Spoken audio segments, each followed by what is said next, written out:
Sarah Levitt is in our Washington bureau this morning.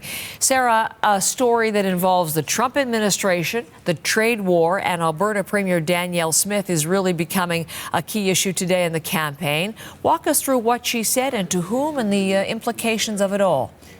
Yeah, so these are from comments that she made in a March 8th interview with a right-wing media company, Breitbart.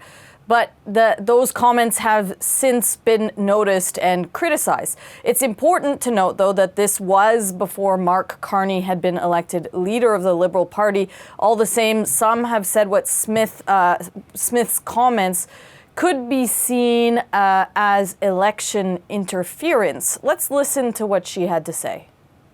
So that's what I fear, is that the longer this dispute goes on, politicians posture, and it seems to be benefiting the Liberals right now. So I would hope that we could put things on pause. This is what I've told administration officials.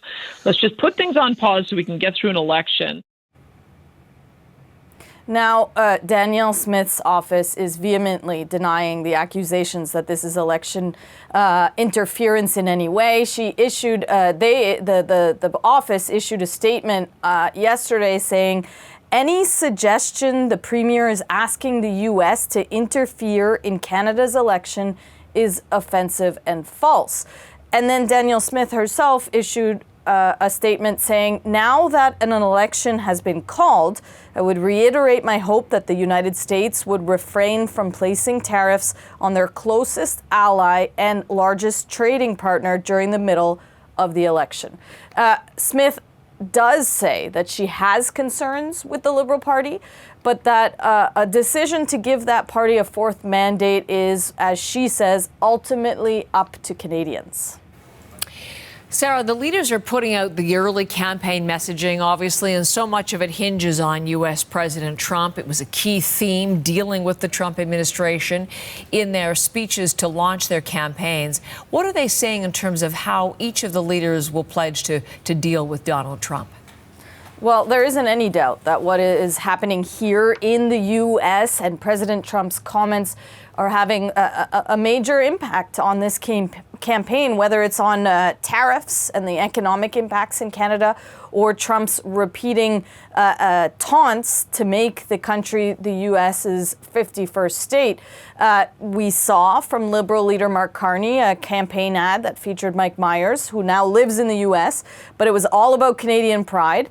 Now let's hear from some of the party leaders as they launched their campaigns. We need a stronger foundation because, let's be frank, we are facing the most serious crisis of our lifetime because of Donald Trump's unjustified tariffs and his threats to our sovereignty. We will build out the vision of an East-West nation that John A. brought to this country. He was the first to stand up and say, we are not Americans, we are Canadian.